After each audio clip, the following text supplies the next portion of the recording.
పాకిస్తాన్ వేదికగా ఫిబ్రవరి 19 నుంచి జరగనున్న ఛాంపియన్స్ ట్రోఫీ 2025 కోసం భారత సెలక్షన్ కమిటీ 15 మంది సభ్యులతో కూడిన జట్టును ప్రకటించింది. ఇదే సమయంలో ఈ ట్రోఫీ కంటే ముందు ఇంగ్లాండ్తో జరగనున్న వన్డే సిరీస్కు సైతం జట్టును ఎంపిక చేసింది. ఈ మేరకు టీమిండియా కెప్టెన్ రోహిత్ శర్మ, భారత చీఫ్ సెలెక్టర్ అజిత్ అగార్కర్లు మీడియా సమావేశంలో ఆటగాళ్ల పేర్లను ప్రకటించారు.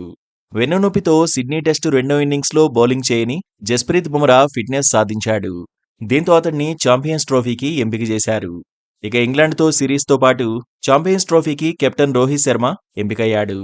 బోర్డర్ గవాస్కర్ ట్రోఫీలో పేలవ ప్రదర్శన తర్వాత జట్టులో అతడి స్థానంపై అనుమానాలు నెలకొనగా టీం మేనేజ్మెంట్ మాత్రం రోహిత్పై విశ్వాసం ఉంచింది.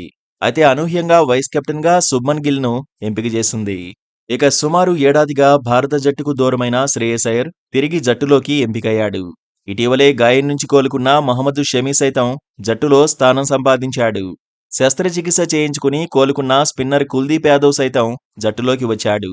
ఆల్రౌండర్ల కోటాలో హార్దిక్ పాండ్యా, అక్షర్ పటేల్, వాషింగ్టన్ సుందర్, రవీంద్ర జడేజాలు ఎంపికయ్యారు. ఏకంగా 4 ఆల్రౌండర్లను సెలెక్టర్లు ఎంపిక చేశారు.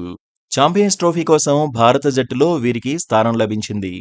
Rohit Sharma, Shubman Gill, Virat Kohli, Shreyas Iyer, KL Rahul, Hardik Pandya, Axar Patel, Washington Sundar, Kuldeep Yadav, Jasprit Bumrah, Harshdeep Singh, Mohammed Shami, Yashasvi Jaiswal, Rishabh Pant, Ravindra Jadeja.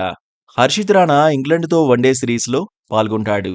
One day ఫార్మాట్లో ఫిబ్రవరి 19 నుండి మార్చి 9 వరకు ఛాంపియన్స్ ట్రోఫీ జరగనుంది. ఈ టోర్నీకి పాకిస్తాన్ ఆతిథ్యం ఇస్తుండగా భారత్ ఆడే మ్యాచ్లు దుబాయ్ వేదికగా జరుగుతాయి. Please do subscribe to Please do subscribe to Please do subscribe to Please do subscribe to Please do subscribe to Please do subscribe to KTV Telugu. KTV Telugu. KTV Telugu. KTV Telugu. KTV Telugu. KTV Telugu. Please do subscribe to KTV Telugu.